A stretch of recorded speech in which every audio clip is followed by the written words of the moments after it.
ಸಕ್ರಿಯವಾಗಿ 40 ವರ್ಷಗಳಿಂದ ಈ ಒಂದು ಸೇವೆಯನ್ನ ಸ್ವಲ್ಪ ವಿಸ್ತಾರವಾಗಿ ಹೇಳ್ತೀರಾ? ಸರ್ ನಮಸ್ಕಾರ. ನಾನು ಕೃಷ್ಣ ಎಚ್ ಪ್ರಗರ್ ದೇವಗುಂಡಿ ಹೇಳಿ. ನಾನು ಮೊದಲೇ ಚಿಕ್ಕವನಿರುವಾಗ ಸಣ್ಣ ಅಂದರೆ ಈ ರೋಹಿದಾಸ್ ಮಹಾಲಿ ಇವರು ನಮಗೆ ಸಣ್ಣ ಇದ್ದಾಗಲೇ ನಮಗೆ ಬಹಳಷ್ಟು ಮಕ್ಕಳನ್ನು ತಯಾರು ಮಾಡುವಂಥ ಪಾತ್ರದಲ್ಲಿ ಪಂಡಿತನ ಪರದಾಟ, ತ್ಯಾಗಿ ಇಂಥ ನಾಟಕದಲ್ಲಿ ನಾವು ಲೇಡೀಸ್ ಪಾತ್ರ ಮಾಡಿ, ತ್ಯಾಗಿ ಲೇಡೀಸ್ ಪಾತ್ರ ಮಾಡಿ ಆಮೇಲೆ ನಾವು ಈ ದೊಡ್ಡವ್ರ ನಾಟಕಕ್ಕೆ ಹೋಗಿ ಕೂತ್ಕೊಳ್ತಿರು. ಆವಾಗ ವಿಷ್ಣು ನಾಯ್ಕ, ಶಿವ ಪಡ್ಗಾರ, ಇವ್ರದ ಹೀಗೆ ಶಿವರಾಮಣ್ಣ ಇವ್ರದ್ದೆಲ್ಲ ನಾಟಕ ನೋಡಿ ನೋಡಿ ನಾವು ಅವರಾಗಿ ನಾಟಕ ಮಾಡಬೇಕು ನಮಗೆ ಮನಸ್ಸಿಗೆ ಅನಿಸಿದಾಗ ನಾವು ಪಾತ್ರ ಅಂದರೆ ನಾವೇ ರೆಡಿ ಆವಾಗ ಮಾಡುವ ವಿಚಾರ ಮಾಡಿ ಗಂಡನ ಮನೆಯವರು ನಾಟಕ ಮಾಡೋ ರೆಡಿ ಮಾಡಿದ್ರು. ಆ ನಾಟಕದಲ್ಲೂ ನಾನು ಸ್ತ್ರೀ ಪಾತ್ರನೇ ಮಾಡಿದೆ, ಕುಲ್ಡಿ ಪಾತ್ರ. ಆವಾಗ ನಮಗೆ ಈ ನಿರ್ದೇಶನವಾಗಿ ಇವರು ಲಾಲ್ ಸಾಹೇಬ್ ಕುಮಟಾದವರು, ಪೂರ್ತಿ ಅಡ್ರೆಸ್ ನನಗೆ ಗೊತ್ತಿಲ್ಲ, ಅವ್ರು ಬಂದಿದ್ರು. ಆ ಲಾಲ್ ಸಾಹೇಬರಿಂದ ನಾವು ನಿರ್ದೇಶನಕ್ಕೆ ಬಂದಾಗ ನಾನು ಅವರಿಂದ ನಿರ್ದೇಶನ ಕುಲ್ಡಿ ಪಾತ್ರ ನಮ್ಗೇನು ಗೊತ್ತಿಲ್ಲ, ಅಂದರೆ ಒಟ್ಟು ಆವಾಗ ಹುಡುಗ ಬುದ್ಧಿಯಲ್ಲಿ ನಾಟಕ ಮಾಡೋದು. ಈ ದೊಡ್ಡವರು ನೀವು ನಾಟಕ ಮಾಡಿ ಪಾತ್ರ ಟ್ರೈ ಮಾಡಿ ಅಂದರು. ನಾನು ಬಂದೆ. ಆವಾಗ ಒಂದು ತಮ್ಗೆ ನೀರು ತರಬೇಕು ಅಂತ ಹೇಳಿದ್ರು ಅವರು. ಆಚಾರ್ಯ ಮನೆ ಹತ್ತಿರ ಇತ್ತು, ತಮ್ಗೆ ನೀರು ತಂದಿಟ್ಟೆ. ಆವಾಗ ನೀರು ಯಾರಿಗೆ ಕೇಳಿದ್ರು, ಅದು ನಿನಗೆ ಯಾರಿಗೆ ಅಂತ ನಾನು ಆಮೇಲೆ ಅಂತ ಟ್ರೈ ಶುರು ಮಾಡೋಂದ್ರು. ನಮ್ಗೇನು ಗೊತ್ತಿಲ್ಲದೆ ಟ್ರೈ ಶುರು ಮಾಡಿದ್ರು. ಅವರು ನನಗೆ ಒಂದು ಕೆನ್ನಿವೇನು ಕೊಟ್ಟೆ ಬಿಟ್ರು. 5 ಬೆರಳಿನ ಅಚ್ಚು ಇವತ್ತು ನನಗೆ ಅವ್ರು ಕೊಟ್ಟ ಏಟಿನ ಶ್ರೀರಕ್ಷೆ ಆಗದು ಸರ್.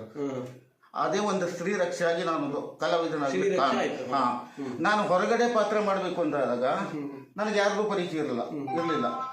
ಆವಾಗ ಮಾಮಲೇಶ್ವರ ನಾಯ್ಕ ಮಿರ್ಜಲ್ ಅವ್ರು ನಿಜವಾಗಿ ಅವರು ಒಳ್ಳೆಯ ಕಲಾವಿದರು. ಸಕಲ ಕಲಾ ವಲ್ಲಭ ಅಂತ ಈಗ ಬಿರುದನ್ನು ಕೂಡ ಅವರು ಪಡೆದಿದ್ದಾರೆ. ಅವರಿಂದ ನಾನು ಬೆಳೆದದ್ದು, ಹೊರಗಡೆ ನನಗೆ ಪರಿಚಯಿಸಿದರು ಅವರು. ಈಗ ನಾವು ದೊಡ್ಡ ಆಗಲ್ಲಂತ ಹೇಳಿ ನಾವು ಅವರನ್ನು ಮರೀಲಿಕ್ಕೆ ಸಾಧ್ಯನೇ ಇಲ್ಲ. ನಾನು ಹೊರಗಡೆ ಪರಿಚಯ ಮಾಡೋ ಕಾರಣಕರ್ತ ಮಹಾಬಲೇಶ್ವರ ನಾಯಕ್ ಮಿರ್ಜಲ್. ಆಯ್ತು, ಈಗಾಗಲೇ ಅವರು ನಿಮ್ಮ ಪರದೆ ಎದುರಿಗೆ ನೀವು ಅವರು ನಿಮ್ಗೆ ತಂದ್ರು. ಆಯ್ತು, ಈಗಾಗಲೇ ನೋಡಿ, ಈಗಾಗಲೇ ನಮ್ಮ ಸಾಮಾಜಿಕವಾಗಿ ಈಗಾಗಲೇ ನಮ್ಮ ಫೇಸ್ಬುಕ್ ಆಗಿರ್ಬೋದು, ಜಾಲತಾಣಗಳಿಂದ ನಿಮ್ಮ ಈ ಒಂದು ನಾಟಕ ಲೋಕಕ್ಕೆ ಮೊಟಕುವ ಅನ್ನೋದು ಸಮಸ್ಯೆಗಳು ಬಂದಿದಾವ. ಯಾಕಂತ ಕೇಳಿದ್ರೆ ಮೊದಲಿನಷ್ಟು ನಿಮ್ಗೆ ಈಗ ಆರ್ಡರ್ ಬರ್ತಾ ಇಲ್ಲ, ಯಾಕಂದ್ರೆ ಅವಕಾಶಗಳು ಒದಗಿ ಬರ್ತಾ ಇಲ್ಲ. ಇದ್ರ ಬಗ್ಗೆ ನೀವೇನು ಹೇಳ್ತೀರಿ? ಸಮಸ್ಯೆ ಅಂದ್ರೆ ನೋಡಿ ಸರ್, ಈಗ ಕ್ರಿಕೆಟ್ ಮತ್ತೆ ಇದು ಮೊಬೈಲ್ ಇದಕ್ಕೆ ಮಾರೋಗಿದ್ದಾರೆ ಜನ. ಹಾಗಾಗಿ ಈಗ ನಾಟಕ ಅಂದ್ರೆ ಮಾಡೋದಿಲ್ಲ ಅಂತ ಏನಲ್ಲ, ಬಂದಾಗ ನಮ್ಗೆ ಅಕ್ಕಪಕ್ಕದಲ್ಲೇ ಸಿಗ್ತದೆ, ನಮ್ಗೆ ಸಿಗುವಂತ ಪಾತ್ರ ಸಿಗ್ತದೆ. ಆದ್ರೂ ಜನ ಅದಕ್ಕೆ ಮಾಸ್ ಹೋಗಿದ್ದಾರೆ. ಅದು ಈಗ ನಮ್ಮಂತ ಬಡ ಕಲಾವಿದರನ್ನ ಬೆಳೆಸುವುದು ಅವ್ರ ಕೈಲೇ ಇದೆ, ಇದೆಲ್ಲ ನಾವು ಅವ್ರ ಕೈಲೇ ಇದೆ. ಆಯ್ತು, ಈಗ ಕೃಷ್ಣ ಪಡ್ಗಾರ್ ಅವರ ಈಗಾಗಲೇ ನಾ ಹೇಳ್ತಿರುವಂತದ್ದು ಏನಂದ್ರೆ, ನಿಮಗೆ ಇದೊಂದು ಹಾದಿಯಲ್ಲಿ ನಡ್ಸ್ಕೊ ಬರ್ಬೇಕಾದ್ರೆ 40 ವರ್ಷದಿಂದ ನೀವು ನಡ್ಸ್ಕೊ ಬಂದ್ರಲ್ವಾ, ಅದರಲ್ಲಿ ಯಾವ ರೀತಿ ಅಡೆತಡೆಗಳು ಬಂತು? ಯಾಕಂತ ಕೇಳಿದ್ರೆ ಕೆಲವೊಂದು ಜನ ಏನಾಗಿರ್ತದೆ, ನಮ್ಮ ವಲಯದಲ್ಲಿ ಒಂದು ಆರ್ಥಿಕವಾಗಿ ಆಗಿರ್ಬೋದು, ಆಂತರಿಕವಾಗಿ ಕುಗ್ಗಿಸುವಂತ ಕೆಲಸಗಳು ಮತ್ತೆ ಟೀಕಾ ಪ್ರಹಾರಗಳು ಎಲ್ಲ ನಡೀತವೆ. ಅದೆಲ್ಲ ನೀವು ಯಾವ ರೀತಿ ಎದುರಿಸ್ಕೊಂಡು ಬಂದ್ರಿ? ಈಗ ನನಗೆ ಅಂದ್ರೆ ಟೀಕೆ ಪ್ರಭಾವಗಳಂದ್ರೆ ಟೀಕೆ ಮಾಡಿದ್ರು ಅದೇ. ಯಾಕಂದ್ರೆ ಈಗ ಅವ ಭಯಂಕರ ಓವರ್ ಮಾಡ್ತಾನೆ ಅಂದ್ರೆ, ಮತ್ತೆ ಈಗ ಅದು ಆಗಲಿಲ್ಲ. ಈ ನಾಟಕ ಮಾಡುವುದೇ ನಾಟಕನೇ ಪಾತ್ರ ತಪ್ಪಿಸುವುದು ಅಂದ್ರೆ ನಮ್ಮವರೇ ನಮಗೆ ಕಲ್ಲಾಗ್ದವ್ರು ಅವರೇ. ಆದ್ರೂ ನಾವು ಕುಗ್ಗಿಲೆಲ್ಲ ಬಗ್ಗಿಲ್ಲದೆ ಜಗ್ಗಲಿಲ್ಲ. ನಾವು ನಮ್ಮ ಕೈಯಂದೇ ದುಡ್ಡು ಹಾಕಾದ್ರೂ ನಾವು ಇಂಥ ದಿನ ನಾಟಕ ಆಗಬೇಕು ಅನ್ನೋ ಒಂದು ತಲೆ ಒಳಗೆ ಇಟ್ಕೊಂಡ್ರೆ ಆ ನಾಟಕ ಮಾಡೇ ಸಿದ್ಧ. ಅಂಥದ್ರಲ್ಲಿ ನಾವು ಪಾತ್ರಕ್ಕೆ ತೊಂದರೆ ಆದಾಗ ಈ ಮಹಾಬಲೇಶ್ವರ ನಾಯ್ಕ ಅಂದ್ರಲ್ಲ, ಅವನೇ ಬಂದು ನಮಗೆ ಕಂಕಣ ಕಟ್ಟಿದಾಗಲೂ ಕೂಡ ಒಂದು ಕಳನಾಯಕರು ಬಂದು ಮಾಡ್ಕೊಟ್ಟಾನೆ. ಆ ನೆನಪು ನಮ್ಗೆ ಅಂದ್ರೆ ಕಂಕಣ ಕಟ್ಟಿದ ಅಂಥದ್ದೇ ಈ ಪಾಂಡು ಪಟಗಾರ ಹೇಳವನೇ. ನಮಗೆ ಬಹಳ ಸಲ ಹಂಗೆ ತೊಂದರೆ ಆದಾಗ, ಇಂಥ ತೊಂದರೆ ಇದಾದಾಗ ಅವನೇ ಬಂದು ಮಾಡಿಕೊಟ್ಟದ್ದು ಪಾತ್ರನು ಪಾಂಡು ಪಟಗಾರ ಅವನು ಅವನೇ. ಆಯ್ತು, ಈಗಾಗಲೇ ನಿಮ್ಗೆ ಆರ್ಥಿಕವಾಗಿ ಆಂತರಿಕವಾಗಿ ಕುಗ್ಗಿಸೋರಿದ್ರು ಕೂಡ ನಿಮ್ಗೆ ಬಲ, ಯಾಕಂದ್ರೆ ಆಂತರಿಕವಾಗಿ ನಿಮ್ ಬಲ ಪಡಿಸೋರು ಯಾರು ಇದ್ರು ಆ ಸಮಯದಲ್ಲಿ? ಯಾಕಂದ್ರೆ ರಾಜಕೀಯ ವಲಯದಲ್ಲಿ ಆಗಿರ್ಬೋದು, ಮತ್ತೆ ಯಾಕಂದ್ರೆ ನಿಮ್ದು ಸಮಾಜದ ವಲಯದಲ್ಲಿ ಆಗಿರ್ಬೋದು, ನಿಮ್ಗೆ ಏನಾದ್ರು ಒಂದು ಬೆನ್ನು ತಟ್ಟುವಂತವ್ರು ಇದ್ರ ಆ ಟೈಮ್ನಲ್ಲಿ ಬೆನ್ನು ತಟ್ಟು ನಿಮ್ ಸಮಾಜ ಯಾವ ರೀತಿ ಒಂದು ನಿಮ್ ಸಹಾಯವನ್ನು ಮಾಡಿದ್ಯಾ? ಇಲ್ಲ, ನನಗೆ ದೇವರ ಆಶೀರ್ವಾದವೇ ಮುಖ್ಯ. ಮುಖ್ಯ ನಾನು ಅಂದರೆ ಹಿಂಗೆ ಒಂದು ತೊಂದರೆ, ಈಗ ಒಂದು ನಾಟಕ ನನ್ನ ಟೀಮ್ ತಗೊಂಡು ಹೋದಾಗ ಅಲ್ಲಿ ನಿನ್ನ ನಾಟಕನೇ ಆಗುವುದಿಲ್ಲ, ಕೊಡುದಿಲ್ಲ, ನೀನು ಮತ್ತೆ ಇವತ್ತು ನಾಟಕ ಆಗು ನಮಗೆ ಕಾಣೋದಿಲ್ಲ ಅಂತ ಹೇಳಿದಾಗೂ ಕೂಡ ನಾ ದೇವರಲ್ಲಿ ಹೀಗೆ ಅದೇ ಅಂತ ಹೇಳಿದಾಗ ದೇವರು ನನಗೆ ಆ ಮುಖ್ಯವಾದ ಪ್ರಸಾದ ಕೊಟ್ಟೆ ನೀನು ಹೋಗಿ ಮಾಡೋ, ಏನು ತೊಂದರೆ ತಾಪತ್ರ ನಾಟಕ ಸಕ್ಸಸ್ಸು. 60 ಜನ ಬ್ರಾಹ್ಮಣಸು ಕೂತು ನೋಡಿ ಬೆಳಿಗ್ಗೆ ನನಗೆ 3,000 ರೂಪಾಯಿ ಎಕ್ಸ್ಟ್ರಾ ಬಹುಮಾನ ಕೊಟ್ಟದ್ದು ಅದೇ ಅಂತ ಒಂದು. ಆಯ್ತು. ಈಗಾಗಲೇ ನೀವು ಯಕ್ಷ ವೈಭವದಲ್ಲಿ ಯಾವ್ದು ಅದರಲ್ಲಿ ಏನಾದ್ರು ಪಾದಾರ್ಪಣೆ ಮಾಡಿ ಅದರಲ್ಲಿ ಏನಾದ್ರು ನಿಮ್ಮ ಒಂದು ಒಂದು ಇದು ರಂಗದಲ್ಲಿ ಏನಾದ್ರು ಸೇವೆ ಕೊಟ್ಟಿದ್ದೀರಾ? ಯಕ್ಷಗಾನದಲ್ಲಿ ಅಂದ್ರೆ ನಾನು 3 ಪಾತ್ರ ಮಾಡಿದ್ದೇನೆ. ಅದರಲ್ಲಿ ಒಂದು ಬ್ರಾಹ್ಮಣ, ಇನ್ನೊಂದು ಈಶ್ವರ, ಒಂದು ನಾರದ, 3 ಪಾತ್ರ ಮಾಡಿದನ್ನು ಬಿಟ್ಟರೆ ಅದ್ರಲ್ಲಿ ಮತ್ತೆ ನಾನು ಆಸಕ್ತಿ ವಹಿಸಕ್ಕೆ ಹೋಗಿಲ್ಲ. ಈಗ ನೀವು ನಾಟಕ ವಲಯದಲ್ಲಿ ನೀವು ನಡೆದು ಬಂದ ಹಾದಿ ಹೇಳಿದ್ರಿ, ನಿಮ್ಗೆ ಯಾರನ್ನ ಬೆಳೆಸಿದ್ರು, ನಿಮ್ ಗುರುಗಳು ಯಾರಂತ. ನೀವು ಬಾಕಿ ಒಂದು ಶಿಷ್ಯರನ್ನ ಯಾರನ್ನು ಬೆಳೆಸಿದ್ದೀರಾ? ನಾನು ಈಗ 40 ವರ್ಷ ಅಂದ್ರೆ ಒಂದು 25 ವರ್ಷದಿಂದ ನಿರ್ದೇಶನ ಮಾಡಿ ಈ ನಾಟಕ ಮಾಡ್ತಾನೆ. ಇಲ್ಲಷ್ಟೇ ಅಲ್ಲ, ಹೊರಗಡೆ ಕೂಡ ನಾನು ಕೆಲವೊಂದು ಕಡೆ ಮಂಕಿ, ಹಂದಿಗೋಣ ಇಂಥ ಕಡೆಗೆಲ್ಲ ಬರ್ಗಿ ಇಂಥ ಕಡೆಗೆಲ್ಲ ನಿರ್ದೇಶನ ಕೂಡ ಮಾಡಿದೆ. ನಿರ್ದೇಶನ ಮಾಡಿದ್ರೆ ಹೌದು ಕೃಷ್ಣ ಪಡ್ಗಾರ್ ಅವರೇ, ನಾನು ಹೇಳ್ತಿರುವಂತದ್ದು ಏನಂದ್ರೆ, ನಿಮ್ಮ ಒಂದು ಗರಡಿ ಮನೆಯಲ್ಲಿ, ನಿಮ್ಮ ಒಂದು ಸಂಯುಕ್ತ ಆಶ್ರಯದಲ್ಲಿ ಯಾರಾದ್ರೂ ವಿದ್ಯೆಯನ್ನ ಪಡೆದುಕೊಂಡು ಅವರು ಉನ್ನತ ಒಂದು ಮೇಲ್ದರ್ಜೆಗೆ ಹೋಗಿದ್ದಾರೆ, ಯಾಕಂದ್ರೆ ನಾಟಕ ವಲಯದಲ್ಲೂ ಮೇಲೆ ಪೋಸ್ಟಿಗೆ ಹೋಗಿದ್ದಾರಾ ಅನ್ನುವಂಥದ್ದು ನಾವು ನಿಮ್ಗೆ ಕೇಳ್ತಾರೆ. ಯಾಕಂದ್ರೆ ನೀವಾದ್ರೂ ಶಿಕ್ಷಣವನ್ನು ಕೊಟ್ಟಿದ್ದೀರಾ ಶಿಷ್ಯಂದಿರಿಗೆ? ಈಗ ನಾವು ಶಿಕ್ಷಣ ಕೊಟ್ಟವರು ಮೇಲೆ ಹೋಗಿದ್ದಾರೆ ಅಂತ ಹೇಳೋದಕ್ಕಿಂತ ನಾನು ಶಿಕ್ಷಣ ಕೊಟ್ಟದಂತೂ ಬದ್ಧ. ಅಂದ್ರೆ ನಿರ್ದೇಶನ ಕೊಟ್ಟದ್ದು ಅವ್ರು ಮೇಲೆ ಹೋಗಾರೆ, ಅದು ನಾವು ಹೇಳಿಕ್ ಸಾಧ್ಯ. ಯಾವ ರಂಗದಲ್ಲಿ ಯಾವ ರಂಗದಲ್ಲಿ ಅಂದ್ರೆ ಈಗ ನಾಟಕ ಮಾಡ್ತಾ ಇದ್ದಾರೆ ಅವರು? ನಾಟಕ ಮಾಡ್ತಾ ಇದ್ದಾರೆ. ನಾಟಕ ಅಂದ್ರೆ ನಾಟಕ ಮಾಡ್ತಾರೆ, ಅಂಥದ್ರಲ್ಲಿ ಬೆಳೀತಾವ್ರೆ, ನಾಟಕದಲ್ಲಿ ಬೆಳೀತಾವ್ರೆ. ಈಗ ನೀವು ಜಿಲ್ಲಾ ಮಟ್ಟದಲ್ಲಿ ಒಂದು ನಾಟಕದ ಒಂದು ನಿಮ್ಮ ಛಲಕನ್ನ ತೋರಿಸಿದ್ರಿ, ನೀವು ರಾಜ್ಯ ಮಟ್ಟದಲ್ಲಿ ಏನಾದ್ರು ಪಸರಿಸುವಂತದ್ದು ಏನಾದ್ರು ಮಾಡಿದ್ರ ಆ ಸಮಯ? ಇಲ್ಲಾಂದ್ರೆ ನಿಮ್ಗೆ ಈಗಾದ್ರೂ ಆಸಕ್ತಿ ಇದೆಯಾ ಅದ್ರ ಬಗ್ಗೆ? ಈಗ ರಾಜ್ಯ ಮಟ್ಟದಲ್ಲಿ ನಾವು ಹೋಗ್ಬೇಕು, ದೊಡ್ಡ ಮಟ್ಟದಲ್ಲಿ ಗುರುತಿಸ್ಕೊಳ್ಬೇಕು. ಯಾಕಂದ್ರೆ ಇಷ್ಟು ದಿನ ನಾವು ಎಲೆಮರೆ ಕಾಯಾಗಿ ನಮ್ಮ ಒಂದು ತಾಲೂಕಿನಲ್ಲಾಗಬೇಕು, ಜಿಲ್ಲೆಯಲ್ಲಾಗಬೇಕು ಅಷ್ಟೇ ಸೇವೆಯನ್ನು ಕೊಟ್ಟಿದ್ದೀವಿ. ಯಾಕಂದ್ರೆ ಈಗ ಮುಂದಿನ ದಿನದಲ್ಲಿ ನಾವು ದೊಡ್ಡ ಮಟ್ಟದಲ್ಲಿ, ರಾಜ್ಯ ಮಟ್ಟದಲ್ಲಿ ಮುಂದಿನ ದಿನದಲ್ಲಿ ಸೇವೆ ಕೊಡುವಂಥದ್ದು ಮತ್ತೆ ದೊಡ್ಡ ಪರದೆ ಎದುರಿಗೆ ಹೋಗುವಂಥದ್ದು ಏನಾದ್ರು ನಿಮ್ದೇನಾದ್ರು ಆಸೆ ಆಕಾಂಕ್ಷೆಗಳಿದ್ದಾವೆ? ಯಾಕಂತ ಕೇಳಿದ್ರೆ ನಾವು ಪ್ರಾಮಾಣಿಕವಾಗಿ ನಿಮ್ಮ ಒಂದು ಅಭಿಪ್ರಾಯವನ್ನ ಪರದೆ ಎದುರಿಗೆ ಇಟ್ಟವಾಗ ಆವಾಗ ನಿಮ್ಗೆ ಹೆಳಗಿನಿಂದ ಕಾರ್ಯ ಬರ್ಬೋದು. ಯಾಕಂದ್ರೆ ಬೆಂಗಳೂರಿನಿಂದ ಆಗಿರ್ಬೋದು, ಹೊರ ಜಿಲ್ಲೆಯಿಂದೆಲ್ಲ ಬರ್ಬೋದು. ಆವಾಗ ನೀವು ಅದಕ್ಕೆ ಒಂದು ಆಸಕ್ತಿ ಇದ್ದೀರಾ ಯಾವ ತರ ಅಂತ ನಾವು ಹೇಳ್ತಾ ಇದ್ದೀವಿ. ನಾವು ಕಲಿತದ್ದು 6ನೇ ಕ್ಲಾಸು, ಆದ್ರಿಂದ ನಾವು ದೊಡ್ಡ ಇದನ್ನು ಬರದೆ ಇದು ಹಾಕೋದು ಅದೆಲ್ಲ ನಮ್ಗೆ ಗೊತ್ತಿಲ್ಲ. ಇವತ್ತಿನವರೆಗೂ ನಾನು ಒಂದು ಪೇಪರ್ನಲ್ಲಿ ಆಗಲಿ ಅಂಥದ್ರಲ್ಲಿ ನಂದು ಬೆಳೆಸ್ಕೊಂಬೋ ರೀತಿ ನೋಡ್ಲೂ ಇಲ್ಲ. ಕರ್ದಲ್ಲಿ ಹೋಗಿ ಆ ತರ ಪಾತ್ರ ಮಾಡೋಣ, ಇನ್ನು ಎಲ್ಲ ಕರೆದ್ರು ಪಾತ್ರ ಮಾಡೋದು.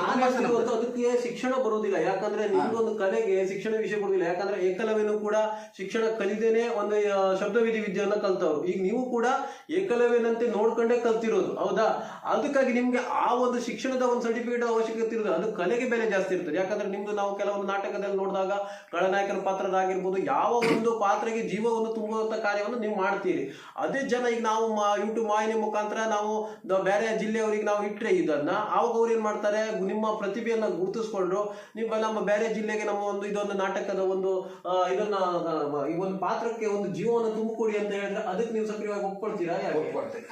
ಯಾವ ಜಿಲ್ಲೆಗಾದ್ರೂ ನೀವು ಇದು ಮಾಡ್ತೀರಾ, ಅದಕ್ಕೆ ನೀವು ಬದ್ಧರಾಗಿದ್ದೀವಿ. ಯಾಕಂದ್ರೆ ನಿಮ್ದು ಹೆಚ್ಚಿನದಾಗಿ ಯಾವ ಪಾತ್ರದಲ್ಲಿ ನೀವು ಮಿಂಚಿದ್ರಿ ಇಷ್ಟು ದಿನದಲ್ಲಿ?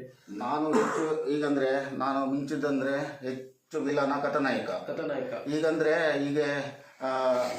ಈಗ ತೊಂದರೆ ಬಂದಾಗ ಒಂದು 25ರಿಂದ 26 ಪಾತ್ರ ನಾನು ಅದೇ ದಿನ ತೊಂದರೆ ಬಂದಿರ್ತಾರೆ, ಯಾರಿಗೂ ಆರಾಮಿರುವುದಿಲ್ಲ ಅಂದ್ರೆ ಊರಿನಲ್ಲಿ ನಾಟಕನೇ ಬಂದಾಗುವಂತ ಇರ್ತದೆ.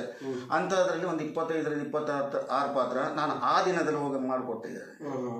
ಆದ್ರೆ ಅವರು ನಿಮ್ದು, ಯಾಕಂದ್ರೆ ಈ ಪಾತ್ರ ಮಾಡ್ಬೇಕಾದ್ರೆ ನಿರ್ದಿಷ್ಟವಾಗಿ ನೀವು ಇಷ್ಟೇ ಒಂದು ಹಣವನ್ನು ಪಾವತಿಸಿ ಮಾಡ್ಬೇಕಂತ ಹೇಳ್ತೀರಾ? ಇಲ್ಲ ಬಿಟ್ರೆ ಅವರು ಪ್ರೀತಿಯಿಂದ ಕೊಟ್ಟದನ್ನ ನೀವು ಸ್ವೀಕಾರ ಮಾಡ್ತೀರಾ? ಯಾಕಂದ್ರೆ 40 ವರ್ಷದಿಂದ ಅದರಲ್ಲಿ 30 ವರ್ಷ ನಮ್ಮ ಕೈನ ಹಾಕೊಂಡು ಮಾಡಿದೀನಿ ಅಂತ ಹೇಳಿದೀನಿ ನೀವು ಆಲ್ರೆಡಿ. ಅಂದ್ರೆ ಈಗಾಗಲೇ ಮುಂದಿನ ದಿನದಲ್ಲಿ ನಿಮ್ಮದು ಒಂದು ಈ ಪಾತ್ರಕ್ಕೆ ನೀವು ಎಷ್ಟು ಸಂಭಾವನೆಯನ್ನ ತಗೊಳ್ತೀರಾ?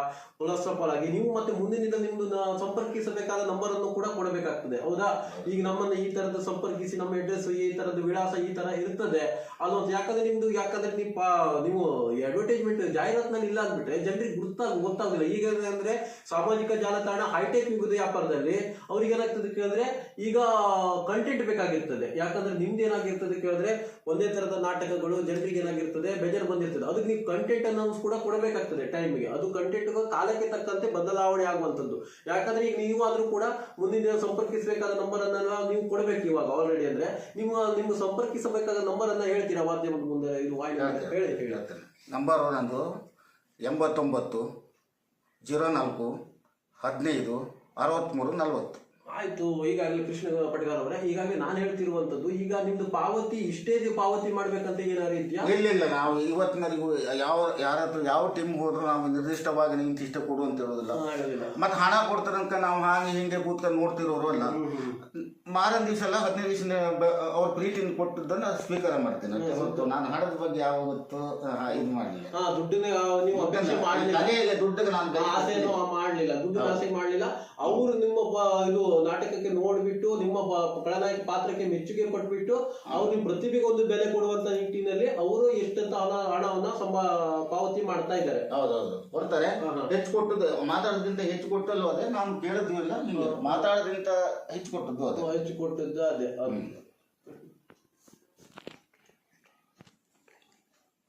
ಈಗಾಗಲೇ ಕೃಷ್ಣ ಪಟ್ಗಾರ್ ಅವರೇ, ಈಗಾಗಲೇ ಕೃಷ್ಣ ಪಟ್ಗಾರ್ ದೇವಗುಂಡಿ ಅವರೇ, ಈಗಾಗಲೇ ನಾನು ಹೇಳ್ತಿರುವಂತ ನಿಮ್ಗೆ ನಮ್ಮ ವಾಹಿನಿ ಮುಖಾಂತರ ಅಭಿನಂದನೆಯನ್ನ ಸಲ್ಲಿಸ್ತಾ ಇದ್ದೀನಿ. ಯಾಕಂತ ಕೇಳಿದ್ರೆ ನಿಮ್ಮ ಒಂದು ಏನು ನಿಮ್ಮ ಒಂದು ಬಣ್ಣ ಹಚ್ಚೋದ್ರಿಂದ ಹಿಡಿದು ಇಲ್ಲಿವರೆಗೆ ನಿಮ್ದು ನಡೆದು ಬಂದ ಹಾದಿಯ ಬಗ್ಗೆ ನೀವು ವಿಸ್ತಾರವಾಗಿ ನಮ್ಮ ವಾಹಿನಿ ಮುಖಾಂತರ ನಿಮ್ಮ ಅಭಿಪ್ರಾಯವನ್ನು ವ್ಯಕ್ತಪಡಿಸ್ಕೊಂಡಿದ್ರಿ.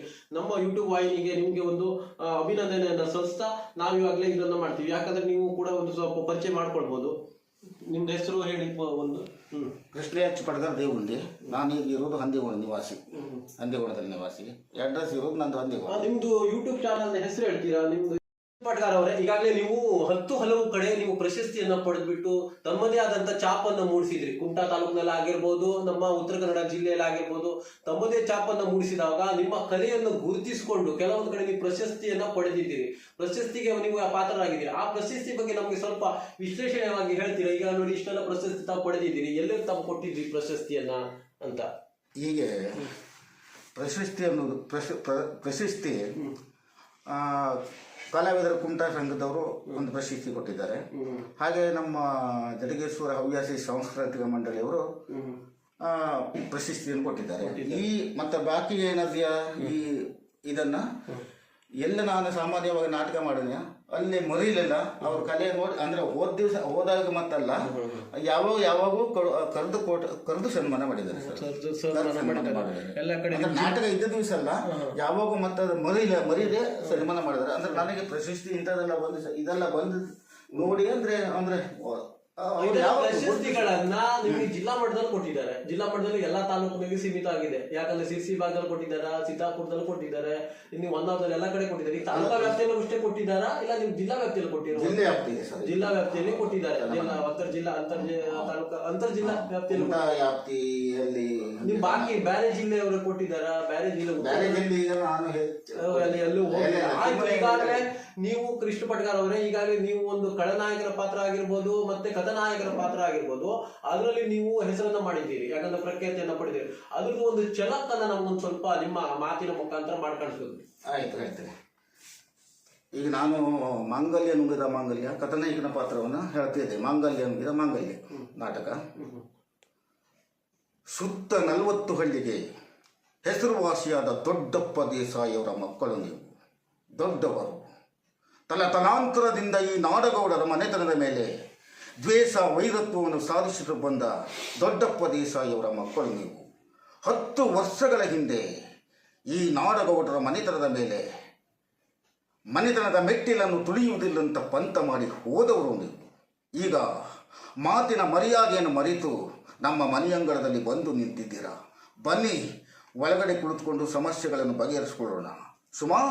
ಸುಮಂಗಲ 4 ಗ್ಲಾಸ್ ನೀರು ತೆಗೆದುಕೊಂಡು ಬಾರೆ.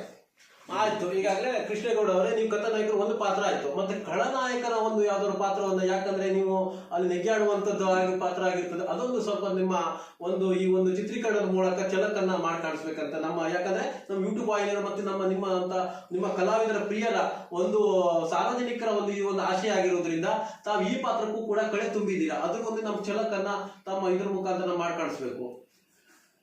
ಇದು ನರನಾಗರ ನಾಟಕ. ನಾಗರಾಜನ ಪಾತ್ರ ವಿಲನ್. ವಿಚಾರಿಸಬೇಕಂತೆ. ಈ ನಾಗರಾಜನ ವಿಚಾರ ಬದಲಾಗಬೇಕಾದ್ರೆ ಸೂರ್ಯ ತನ್ನ ವಿಚಾರಿಸಬೇಕಂತೆ. ಈ ನಾಗರಾಜನ ವಿಚಾರ ಬದಲಾಗಬೇಕಾದ್ರೆ ಸೂರ್ಯ ತನ್ನ ಹುಟ್ಟುವ ದಿಕ್ಕನ್ನೇ ಬದಲಾಯಿಸಬೇಕಾಗಿತ್ತು. ಬಡ ಭಿಕಾರಿಗಳು ದುಡಿಯಲಾಗದೆ ಹಣಗಳಿಸುವ ಮಾರ್ಗ ನೋಡ್ತಾ ಇದ್ದಾರೆ. ಬಾಲಕನ ಕೈಯಲ್ಲಿ ರೊಟ್ಟಿ ಕೊಟ್ಟು ರೊಟ್ಟಿಗೆ ದೃಷ್ಟಿಸಿದಕ್ಕಾಗೆ ಗಪ್ಪನೆ ಹಾರ್ತಾ ಇದೆ. ಆದರೆ ವಿಜಯನಂತೆ ನಾನು ಬಾಲಕನಲ್ಲ. ರೊಟ್ಟಿಗಾಗಿ ಕಾಗೆ ಸಟ್ಟನೆ ಹಾರುವ ಮೊದಲೇ ಗಟ್ಟಿಯ ತುಣುಕೊಂದನ್ನೆಸೆಯುವ ಜಾಣರ ರಾಜ್ಯದ ಪಟ್ಟದ ರಸ ನಾನು. ಆಯ್ತು ಸರ್.